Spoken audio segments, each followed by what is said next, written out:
वर्तमान विधायक धुर्वे साहब हैं और मैं भी धुर्वे हूं, लेकिन मैं धुर्वे की बात करता हूं। उसी रास्ता से आता है और उसी रास्ता से जाता है, और हम कई आवेदन दे चुके हैं और कई आवेदन ले चुके हैं, लेकिन वहां के नहर का पानी नहीं जाता और ना उस बांध का टावर सही सुधर पा रहा है, और ना किसानों को पानी मिल पा रहा है, और ना शासन उसको देख पा रहा है। जब हम कलेक्टर साहब आए थे, उसको उस बांध की तरफ ले जा रहे थे, मना कर रहा था, हम नहीं जाएंगे, क्योंकि वहां पर कुछ न कुछ कारण है। अगर अच्छा होता तो वहां पर जाता, वो सही नहीं है, इसलिए वहां पर कोई नहीं जाता। और आज तक वहां पर आवेदन लगाते लगाते ग्रामीण लोगों ने थक गए हैं, आराम कर रहे हैं, अभी कोई नहीं जा रहा, उदास हैं। और एक बात याद रखने वाली बात है, राजस्व विभाग और जल संसाधन विभाग दोनों की मिली भगत से जो जल संसाधन विभाग के कामयाब जमीन नहीं है, उसको जबरदस्त जल संसाधन विभाग में डाल दिए जाते हैं, और हर एक आदिवासियों का वहां पर कोई न्याय नहीं मिलता। जाते हैं एसडीएम के यहाँ, तहसीलदार साहब के यहाँ, अपर कलेक्टर साहब के यहाँ, लेकिन उनका जो नक्शा से नंबर से कट गया, उनका कोई नहीं सुनता, क्योंकि आप आदिवासी हैं। अगर किसी दूसरे वासी होते तो आपकी आवाज सुने जाते। और हर एक समय हमने आवाज उठाया, लेकिन हमारी आवाजों को किसी अधिकारी ने नहीं सुना। हमारे भी जमीन अभी 6 जमीन फालतू के काट दी, 3 बार काटा गया, हमारी जमीनों का रिकॉर्ड 3 बार काटा गया। ऐसा स्थिति जल संसाधन विभाग और राजस्व विभाग के बीच में हुआ है।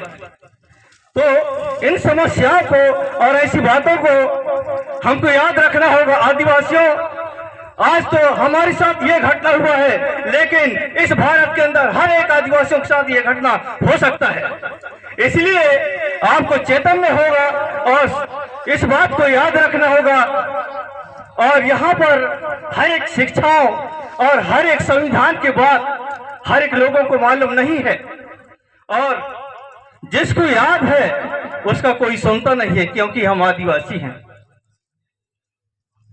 क्योंकि हमने नौकरी की वजह से भी देख चुका, जिन्होंने फर्स्ट डिवीजन लाकर के भी आगे आकर के भी अगर कोई फार्म भरे तो आदिवासियों का कहां कट जाता है हमको भी पता नहीं।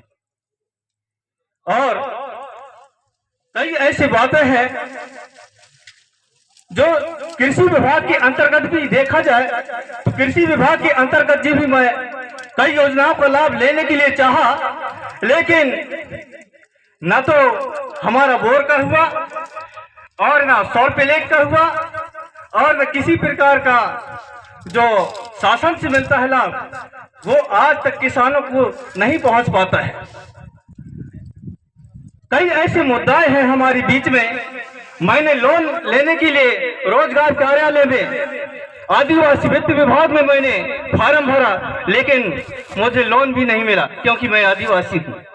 आज मेरे साथ यह घटना हुआ है, तो शायद आप लोगों के साथ भी ऐसा हो सकता है।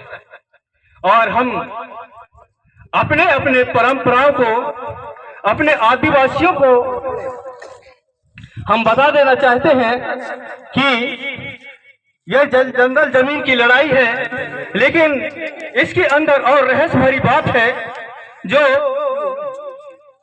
हर एक आदिवासियों के बीच में और हर एक बातों के अंदर शिक्षा विभाग, शिक्षा के अंतर्गत हमारे आईएएस, आईपीएस, यूपीएस, दुनिया भर के कोर्स जो होते हैं, आईटीआई, बीटीआई, डीएड, बीएड, ये सारी चीज नहीं कर पा रहे हैं। तो हमारे आदिवासी भाइयों को भी इन कोर्सों को करना होगा और आगे बढ़ना होगा। इतना ही कहकर मैं अपने शब्दों को विराम देता हूं। भारत आदिवासी पार्टी, भारत आदिवासी